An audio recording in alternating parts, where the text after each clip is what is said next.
In the Desert. A story by James Mahu.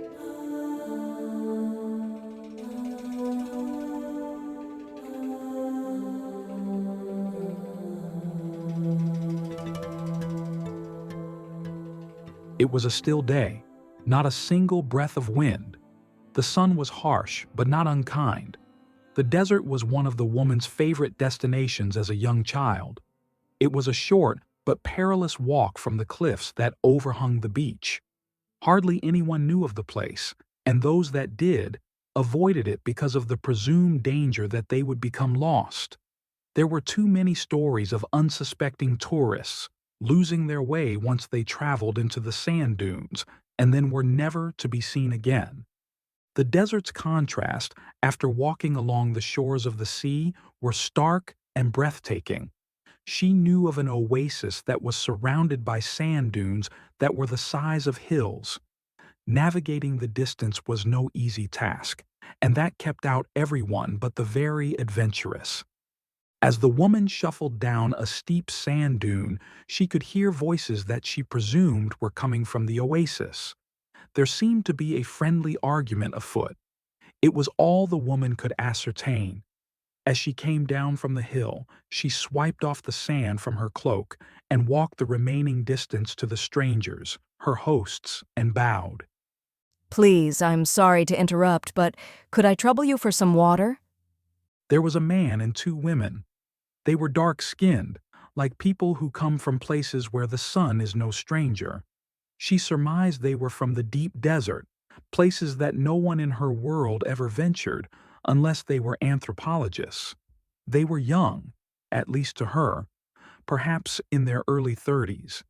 She was quite terrible at guessing ages once the person survived their teenage years. One of the women stepped forward with a flask of goatskin, about the size of an adult hand uncoiled, bearing the width of a fist.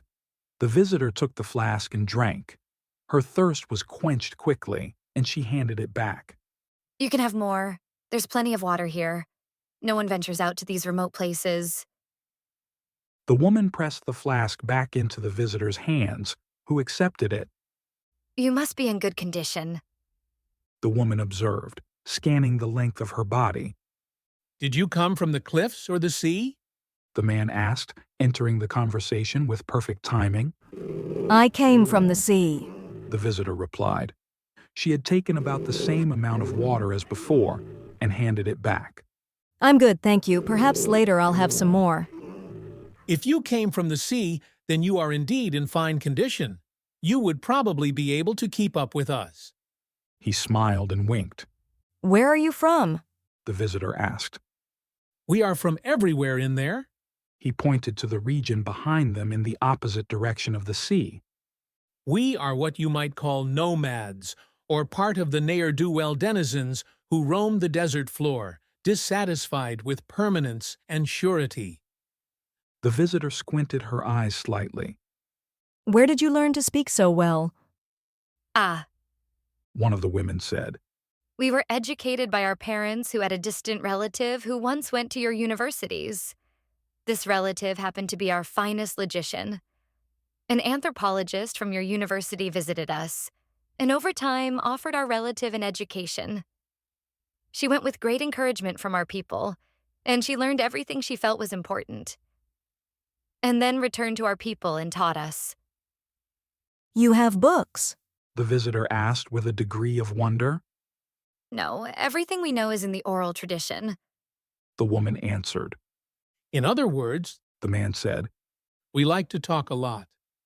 The sound of laughter followed his comment. Come, join us.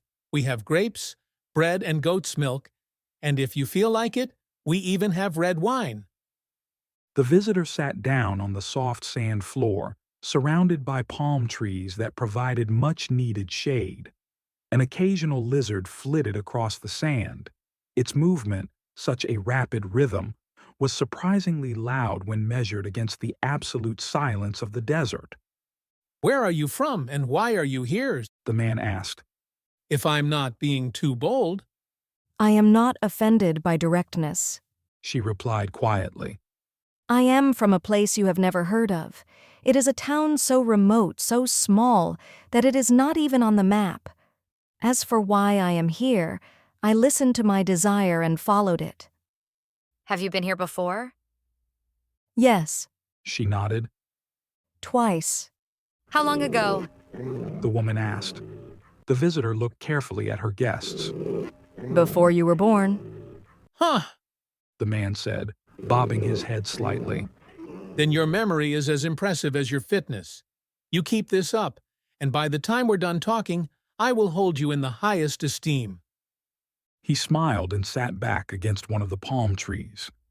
If it had been that long a time since you were here last, how did you find it? I know exactly how many steps it is from the bottom step of the stairs that mount those cliffs. I counted them when I was a child. Not only do I remember the number of steps, but I remember the direction. If I had been wrong when I reached the number, I would have turned back. There's no wind today, so I reasoned that I could follow my tracks back to safety, if needed. But no water? You took a risk. I know, but at some point I could hear your voices, and I stopped counting because I knew I had gone in the right direction. Well, we're glad you could join us for some conversation. The three of them all nodded. The visitor smiled and nodded in return. We were discussing the validity of space-time when you arrived. Do you have any opinions? The man asked. The visitor nodded. Opinions I have an infinite supply. Knowledge, not so much. So, tell us your opinion. Does space-time actually exist? It seems that you have come to the conclusion that it either exists or it doesn't, when indeed I believe it is both. One of the women shrugged. How can something exist and not exist at the same time? It can do that because we live and operate in all spacetimes. Spacetime is not a binary expression of nature. By its very nature, nature is all dimensions of spacetime. It exists in every level, every particle in all. Nature is all. We are a part of it. She picked up some sand and let it pass through her fingers. Not just this desert, or the palm trees, or even this planet. Nature is everything, everywhere, every time. She paused and looked up at their three faces, all staring at her. And who would that include? One of the women pointed to her chest. Us. Humans. We are infinite beings that weave our way across spacetime in a succession of bodies and temporal identities. Spacetime is the one constant of our journey and the learning therein. If it didn't exist, then the illusion of its existence is perfect, and anything that is perfect must exist, therefore, it is not an illusion. Well, your mind will certainly perk up our conversation. The man remarked. Yet spacetime is not foundational. The visitor continued. There is an encompassing, formative, primitive, preternatural reality, and this is the black hole behind all black holes. It is the source of spacetime, in the same way as we are the source of duality. It is a world in which opposites are created from separation. How did humans come to possess this perspective, different from all other parts of nature? The woman asked. How did we become the creators of separation? Only a certain brain and nervous system can accommodate this ability to separate from the whole within space-time and truly contemplate it. There awaits an infinite understanding of the complexity of being separate from the whole, and yet the whole itself. Other parts of nature are aware of this separation, but lack the biological tools to contemplate the fullness of this separation. And for what purpose does this uniqueness serve? The man asked. She turned to him and then pointed to the sky. We are the only eyes of nature upon this planet that can explore that, and out of that exploration we bridge worlds. We are the part of nature that connects itself to its wholeness. Where there is life in space-time, there is the probability that a part of that life will evolve to a sufficiently complex entity that it will become an explorer of new worlds, and in that process become a bridge to a greater part of nature. That's all? One of the women asked with a tone of perplexity. We're just here to interconnect with other life forms from other planets? The visitor shook her head slowly. No, I am just telling you my opinion on the purpose for all of us. But for us, as a sovereign identity, we have a completely unique and different purpose. And this is the purpose, for example, that you are human, living in the desert as nomads, flitting between an oasis and harshness. You have a purpose, and I would imagine it has nothing to do with intergalactic comradeship. Well, I can't speak for my wonderful companions, but I will tell you this. I don't think I have had a single thought in my entire life where I considered my purpose to be an ambassador for other life on other planets in space-time. And why not? The visitor asked. I suppose because it's not possible. We don't have spaceships laying around in the desert. He said with a chuckle. Or anywhere else for that matter. He tilted his head in the direction of the visitor.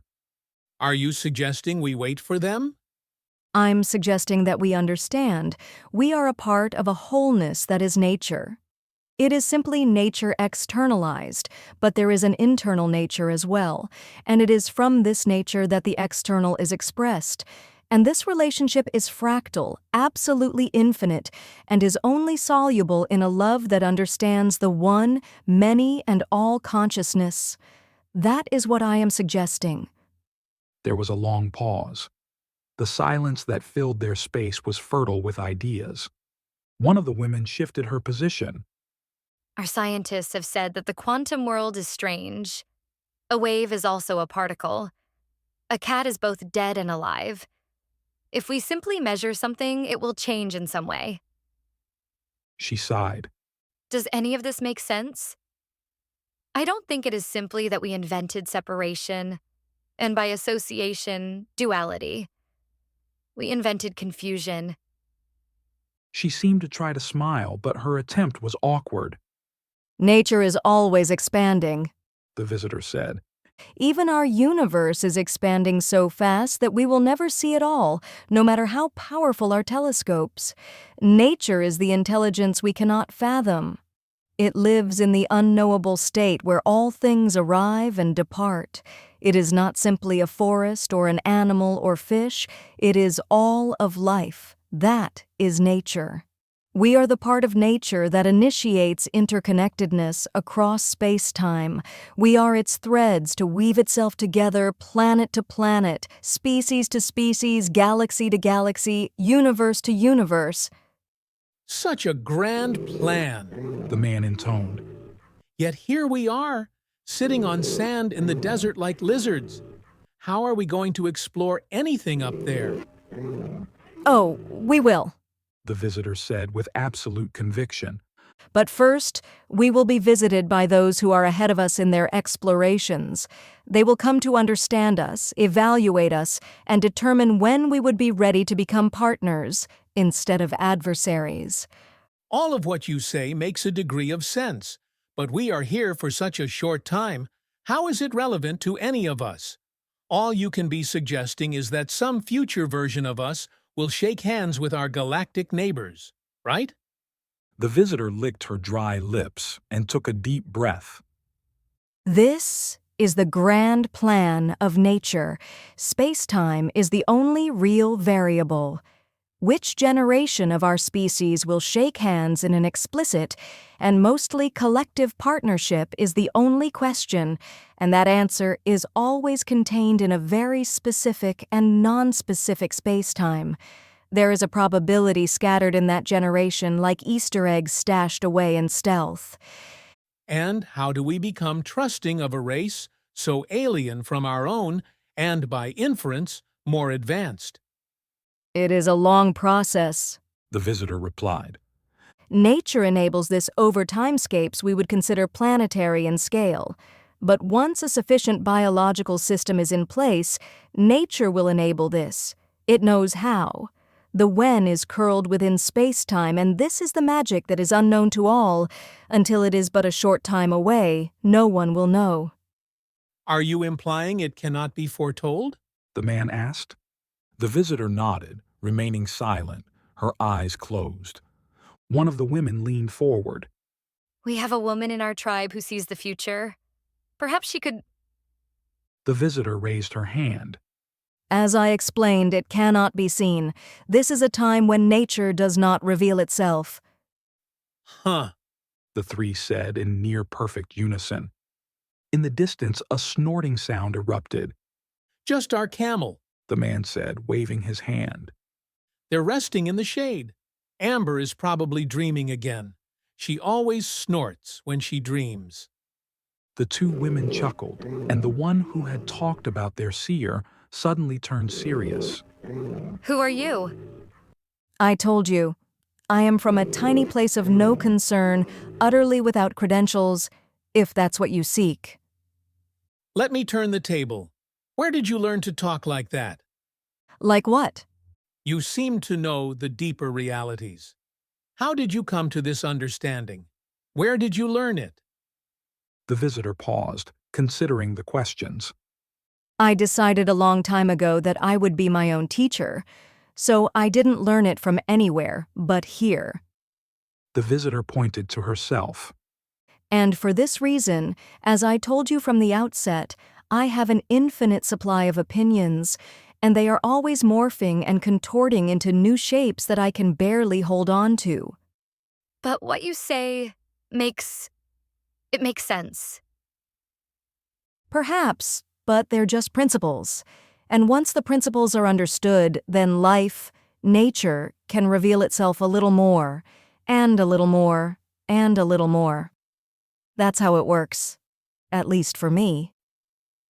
But where did you learn these principles? From everyone else. Like who? Literally everyone who has ever walked across my path. Every single one taught me these principles. I cannot even say that one was more influential than another, because they collectively taught me, and I don't know where one stopped and another began. Huh. The trio replied once again, in near-perfect unison. Yet, if what you said earlier is true, then it was nature itself that taught you. The woman observed. Is that not true? It is. Thank you for saying that. The woman suddenly looked perplexed but smiled anyway. The man, suddenly restless, stood up as if he didn't know where to go. He grabbed a new flask that was about twice as large as the one that the visitor had drunk from. He took a swig and then held it out. Anyone else want some wine? It's quite good. All three women shook their heads. He took another swig, longer than the first, and returned to his spot in the shade of a palm tree. This notion of nature being everything, everywhere, every time, it's most unusual. I was never taught that an ant or whale were part of nature, let alone us. Nature was the stage. It was the grass, the trees, the sand, the water, the land, everything that provided a way for life to live. But you're suggesting that nature is all. He rocked his body slightly, deep in thought. The women just watched.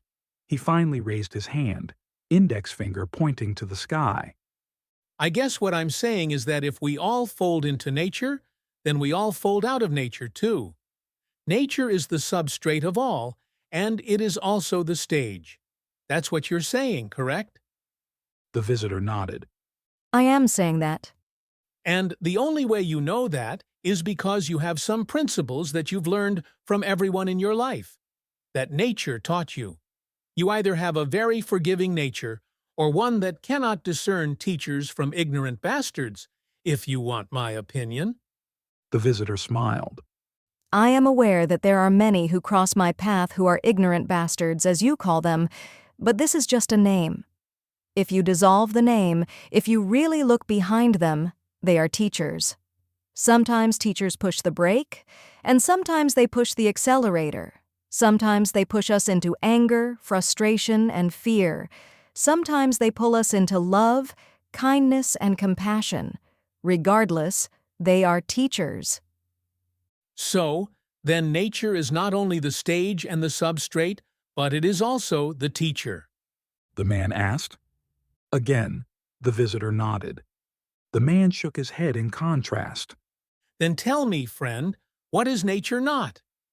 The visitor began to speak, and then paused. She motioned for some water, which was handed to her, and she took a quick sip, holding onto the flask. Nature is all of those things, and we are just one thing, and nature is not that. And? The man chortled.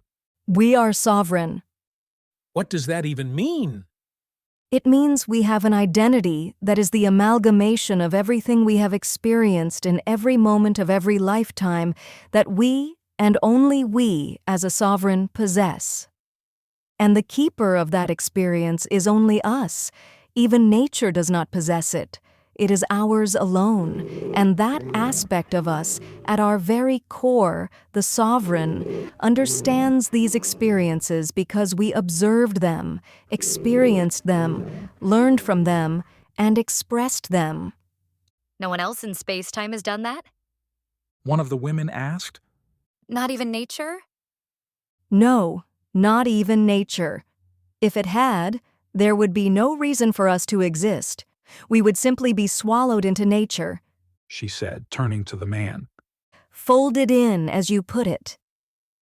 And we're not one with this nature? The man asked. Always in your way of thinking it is one or the other, when it is both. We are both sovereign of and integral with nature. We are a part of the one, many and all consciousness of which nature is, in all of its manifestations. In the realms of space-time, we are given our sovereignty so nature can expand, and in this expansion retain interconnectedness within space-time.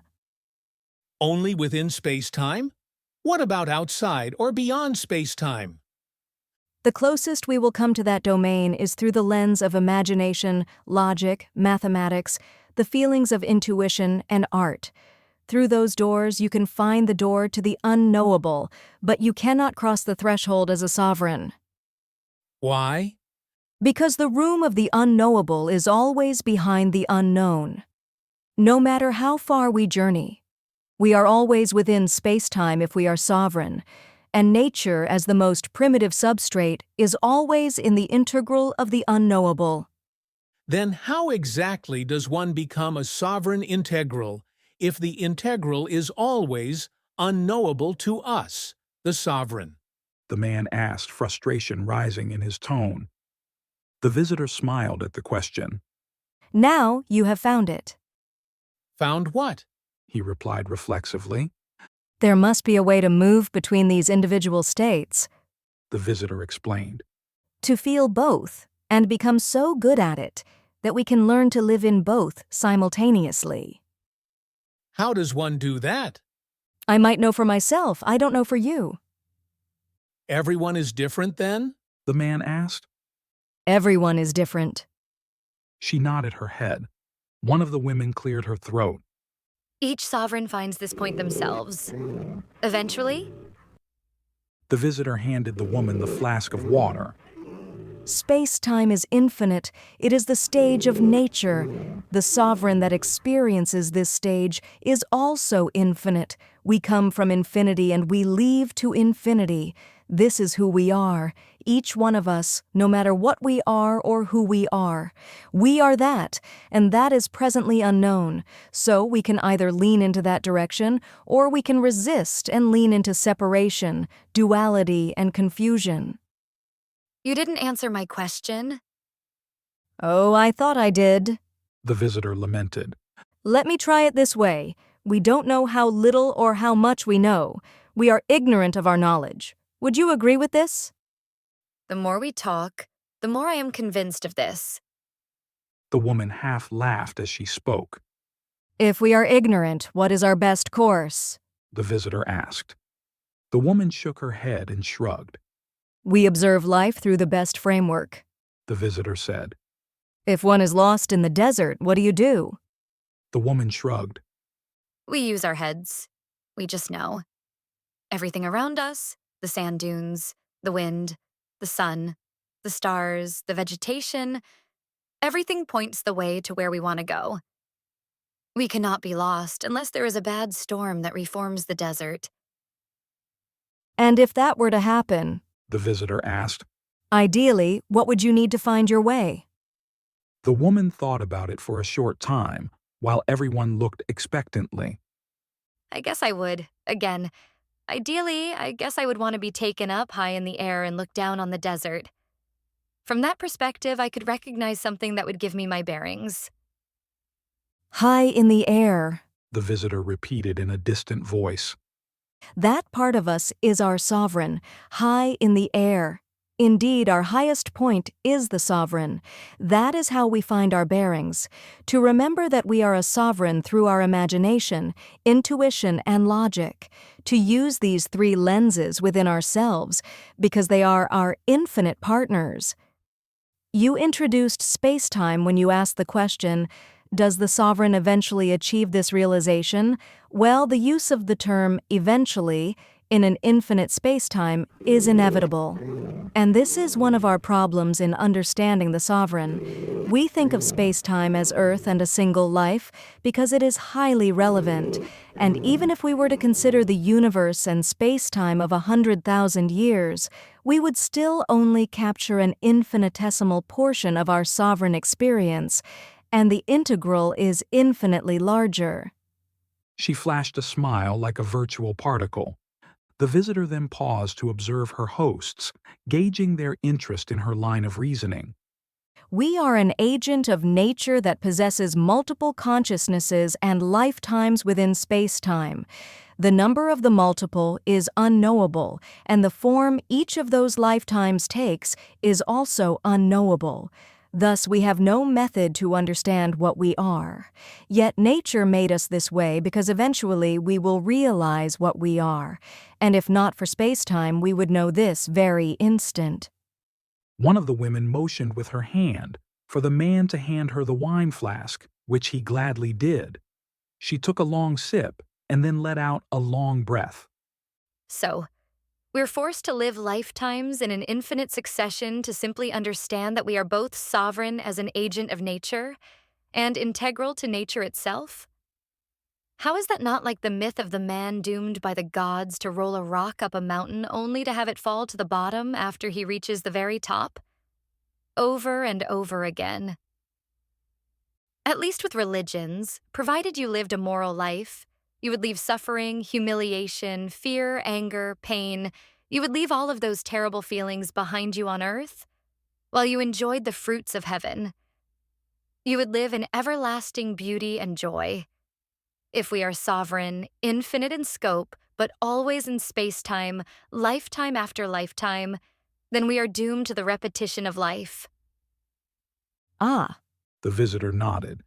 But you are assuming that you are a human being on Earth over and over again, and that is a false assumption. Why?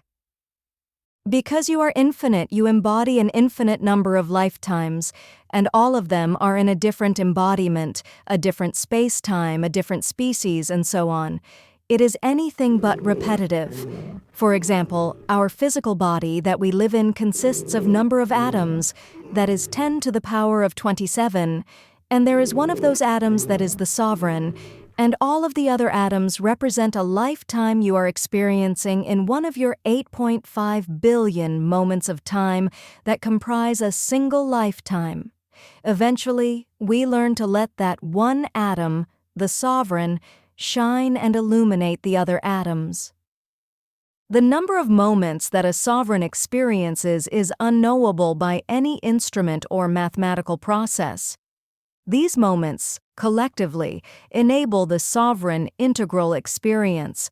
We live to learn the moment when learning culminates in our realization that we are an agent of nature and a part of it simultaneously, and so is everyone else.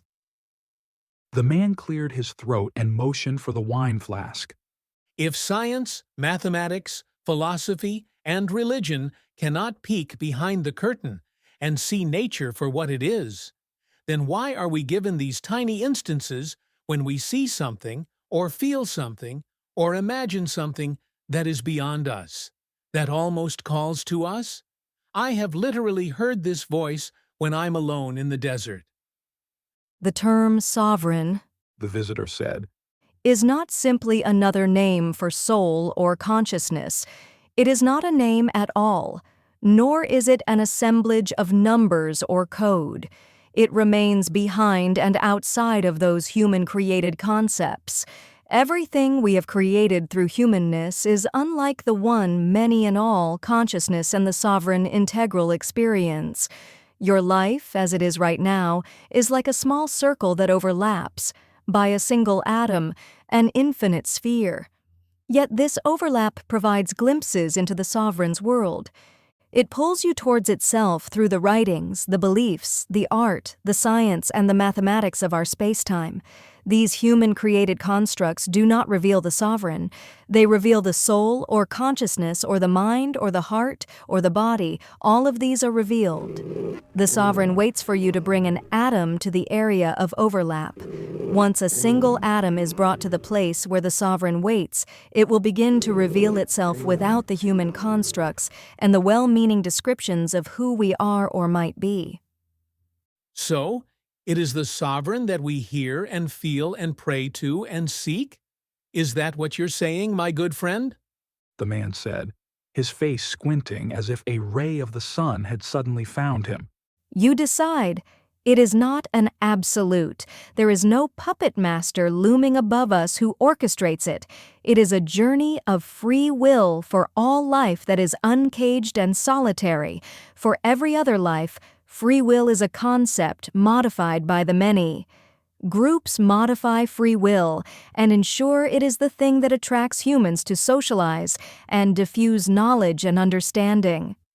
This is how a planetary consciousness, that is the local expression of a concentration of nature, evolves itself to explore the universe and reunite with other planets and the species thereupon, helping each other to solve problems, build societal cultures of partnership, and expand exploration.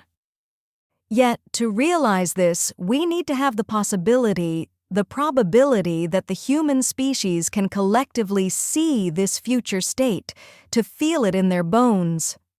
The visitor took a deep breath and held it for a few seconds while closing her eyes, and then expelled it slowly, almost silently. But in the deep silence of the desert, sometimes, even the heartbeat can be heard. It is the sovereign that knows the one, many, and all consciousness, and through its far-flung lifetimes this knowledge is shared, but only from the sovereign, not paper or screens of one size or another, not by my lips or yours. It is shared by the sovereign to its embodiments, and from there it is uncaged, a wild living thing in the pure solitude of a breath and heartbeat and solitary movement. It becomes a probability of our future, but first we must go through it ourselves. It is not a thing of the will or a plan or purpose. It is simply free from a sovereign to a life form through which that sovereign overlaps with. And are there good and evil sovereigns? One of the women asked. They are not of duality, The visitor said. Then who created them? Were they good or evil? The visitor shook her head, but a smile came over her slowly, like a shadow from a tall object. There is no duality, my friends, but what we have created. How can the unknowable, or even the unknown, be measured in terms of good and evil? The visitor stood up slowly. I will go meet your camels. It's been a long time since I have seen one, and I remember their curiosity for strangers. They're back there, The man pointed.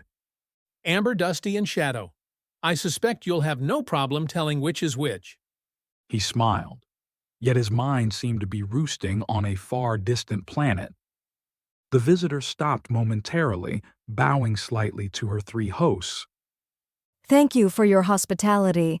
It has been an honor to know you. You should come with us. One of the women said. We're headed to an oasis that is famous among our people who believe it to hold magical powers. I don't believe in magical powers. She replied. It's nature I believe in. This whole time I believed you held the panpsychist view, and now you've confirmed it. Well, don't put your faith there, the visitor said. I'm not a panpsychist. They believe that nature is the body of God, and God is the mind of nature. I believe that the collective mind is not nature, it is just another aspect of nature. In the same way that I don't consider you to be your nose, I don't consider the collective mind to be nature. Nature is the one, many and all consciousness that embodies space-time.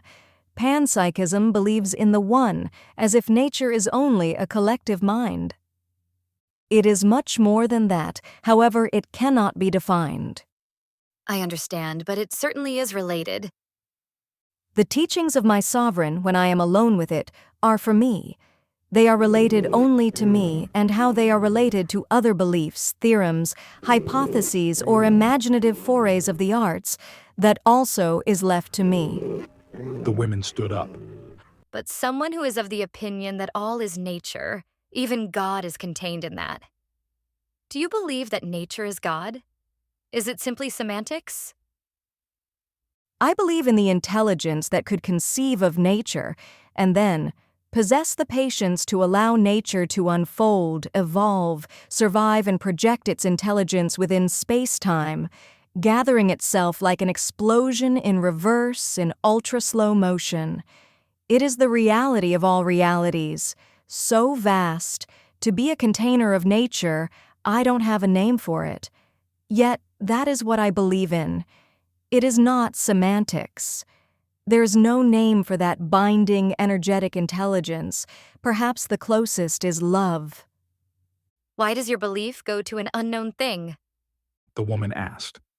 A thing that until just now I never once contemplated? I mean, it is so abstract that it is unrelatable. How can I be expected to put my belief into that? Who is expecting you to do that? The visitor replied. God. That intelligence behind nature. It expects me to believe in it when it is invisible, hidden behind my reality in some abstraction that my mind cannot fathom. So how can it expect me to believe in it? The woman was quite distressed in her tone, and the visitor paused to recognize it, nodding her head in empathy. You assume there is an expectation. Perhaps there isn't. Perhaps your life is better lived without believing in it. Some want this, and some do not. But what changes if you believe in that intelligence? Does it change your life? If you believe in that intelligence that encircles all expressions of life, you understand that the integral is a part of you and you it, and that applies to all life. If you already believe this, then it will not change your life. If you do not believe this, then it will. But something so integral to all life that is always separate from us, as if it lived in a parallel reality. How do I even reach for it? Speak with it? Learn from it? How? The woman moved a step closer to the visitor, her head craned forward as if to emphasize her interest in what the visitor had to say. As abstract as the ultimate reality is, it does not mean we cannot probe it with our imagination and logic.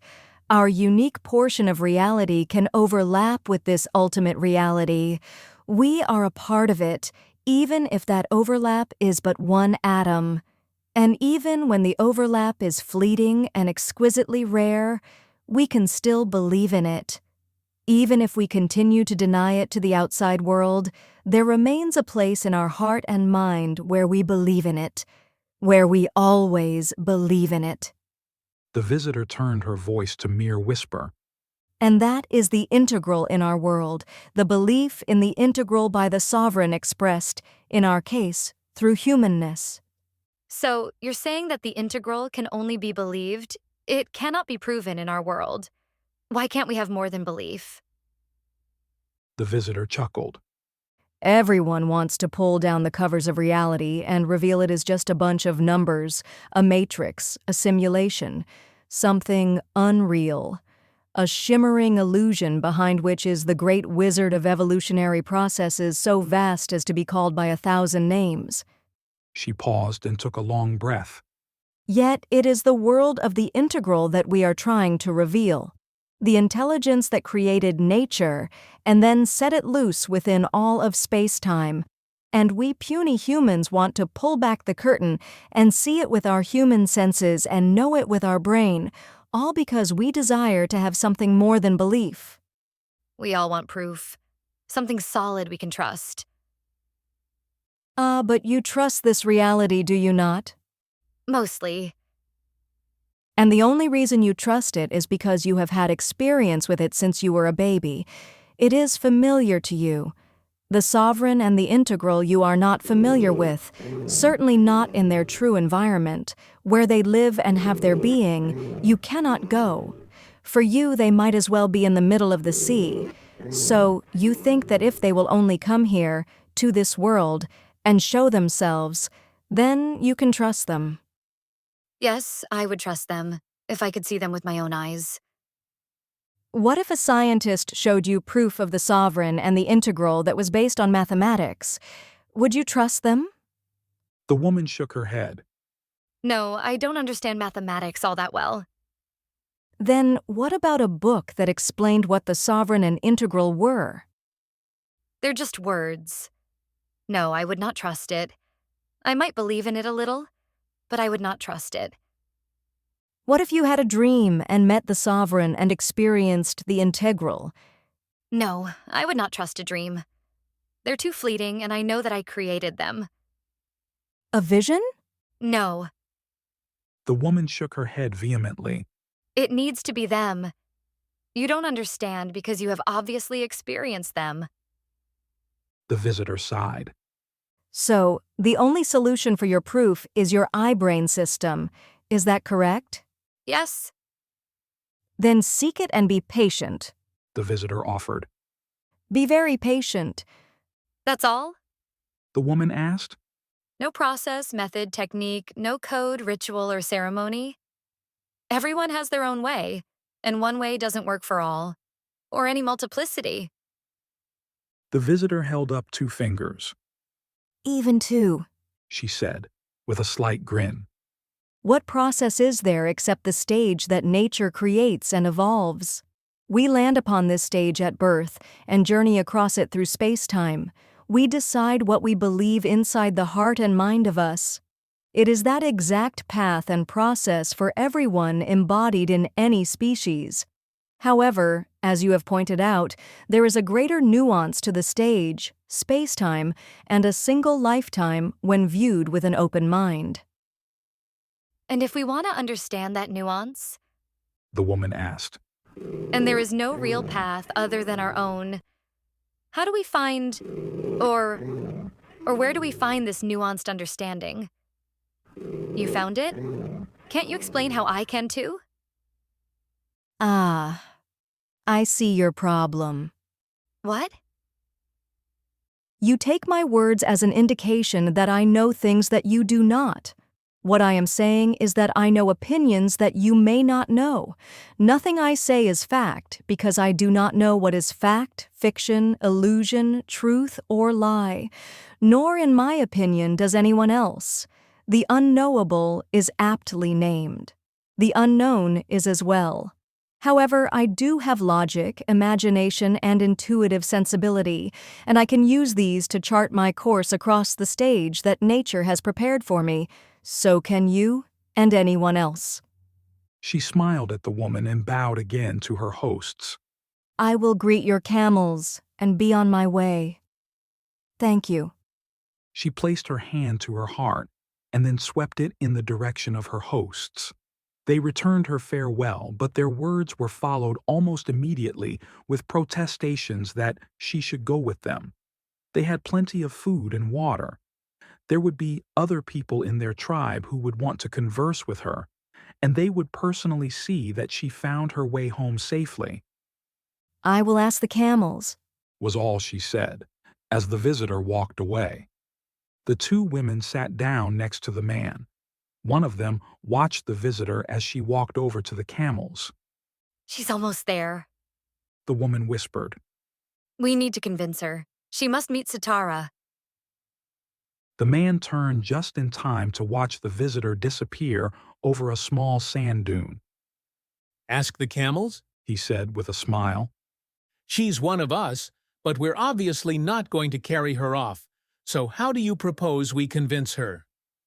I will go to her right now and explain that Cetera is our teacher, and we want to introduce them. We believe that she would find the ensuing conversation very interesting. And? The man said. Well, I could offer her some gold. Keep it in your back pocket and do not exceed a reasonable sum, The other woman said. You should go now. She may not come back, and you clearly have a connection with her. As she got up to go, the woman grabbed her arm. Tell her we're all in support. It's not just you, okay? I will. With that, the woman hurried away, half running to the camels with a quickening pace. When she got to the crest of the sand dune, she could see the visitor talking with the camels, as if they were old friends. The visitor noticed her and patted the sand next to her. The woman slowed her pace and casually sat down next to the visitor. They both stared into 3 pairs of large black eyes atop light brown heads. The camels maneuvered their necks like cats do their tails, yet their eyes would remain fixed on an object. The woman took a quick glance at the visitor, trying to read her mood.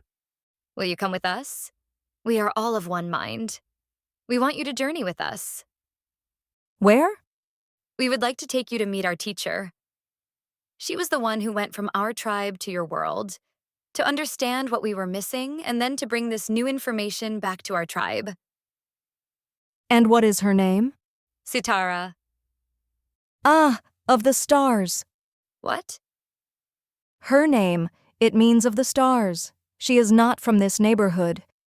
The visitor smiled, but it looked like a wince in the brightness of the day. The woman turned to the visitor. Her one request to us was that when we are adventuring, if we come across someone with more wisdom than her, we should do everything in our persuasive powers to bring them to her, or to bring her to them. It is our one agreement. Sitara is someone who has separated from our tribe, not physically, but she understands something that none of us do. So she has no one to talk with, to learn from. She can learn. It's not the learning, it's the presence. She senses things in these terms, and when there is a presence of the one, many and all consciousness, it comes through in words, images, feelings, tone, behavior, and so on. She wants to see that she is not alone, that her presence is in others, just as developed, just as strong, just as committed. That's what she wants. The visitor sighed and then slowly turned to the woman. So do we all. I will go with you. She turned to the camels and pointed to Shadow. He offered to take 2 of us. The woman chuckled. Well, he is the strongest and likes to show off to his 2 friends. The visitor stood up sprightly, offering a hand to the woman. They marched off, back to the encampment to settle on the timing of their journey to Sitara.